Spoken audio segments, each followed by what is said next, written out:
রবি ও তার ছেলে একসাথে ঘুরতে বেরিয়েছিল। রবিকে তার ছেলে বেশ অনেকদিন ধরেই ঘুরতে নিয়ে যাওয়ার কথা বলছিল। তাই রবি তার ছেলেকে নিয়ে ঘুরতে বেরিয়ে পড়ে। রাস্তাটি ছিল ফাঁকা, চারিদিকে গাছপালা আর শুধু পাহাড়, আশেপাশে কোনো বাড়িঘর বলে কিছুই ছিল না। কিন্তু তা না থাকলেও রবির ছেলে এই প্রাকৃতিক দৃশ্য দেখে খুবই আনন্দ উপভোগ করছিল। কিরে, কেমন লাগছে এখন?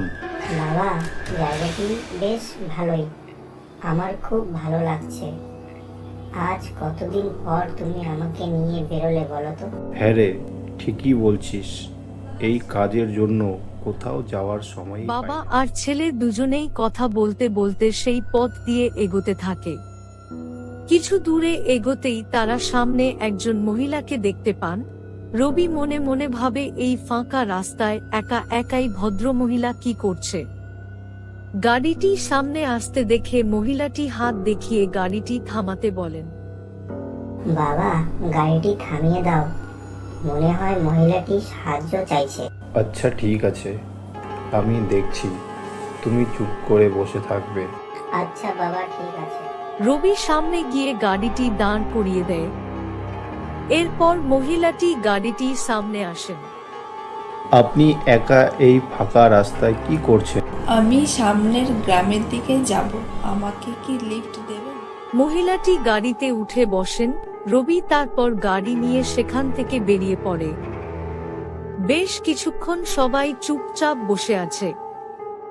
রবি হঠাৎ জিজ্ঞেস করে, আপনার বাড়ি কি সামনের গ্রামে? হ্যাঁ।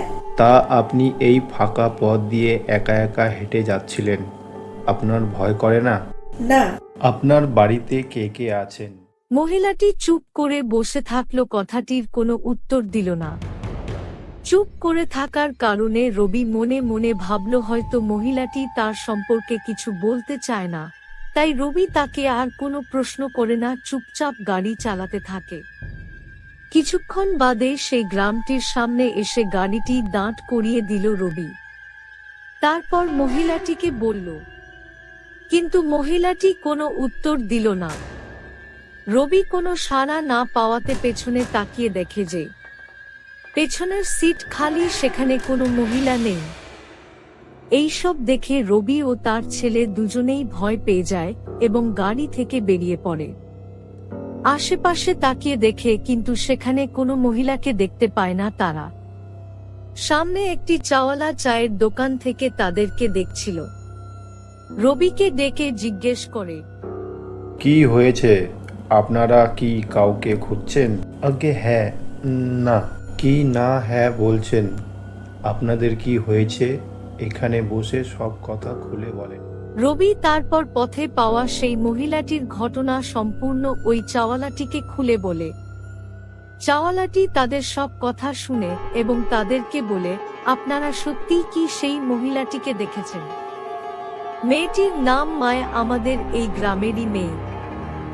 মেয়েটির বাড়িতে তার স্বামী ও একটি ছেলে, এই তিনজনেই ছিল তাদের পরিবারের, আর কেউ নেই।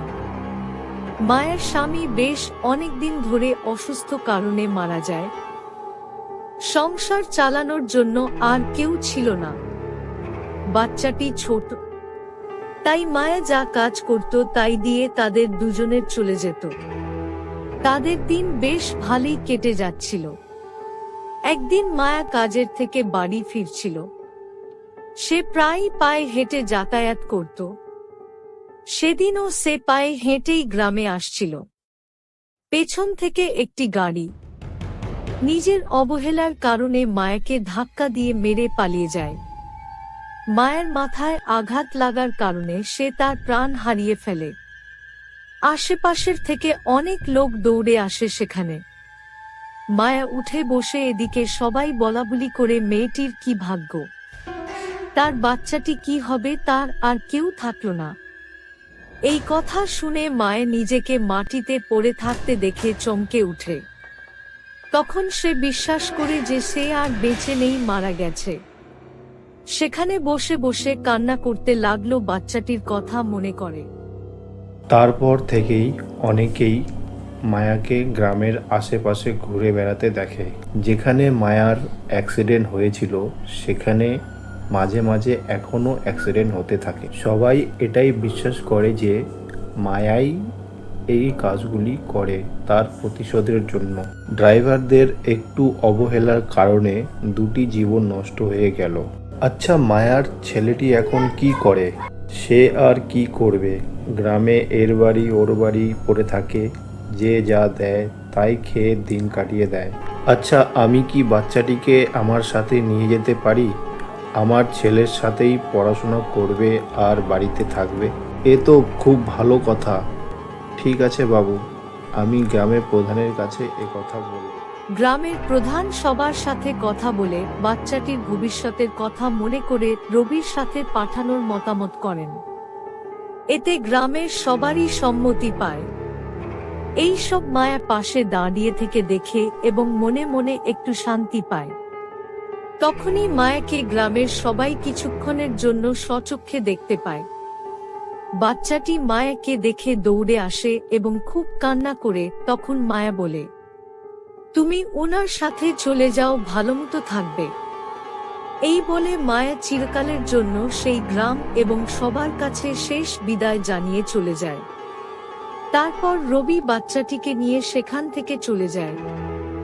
সেদিনের পর থেকে ওই গ্রামে আর মায়াকে দেখতে পাওয়া যায় না, আর কোন রকম অ্যাক্সিডেন্ট আর হয় না।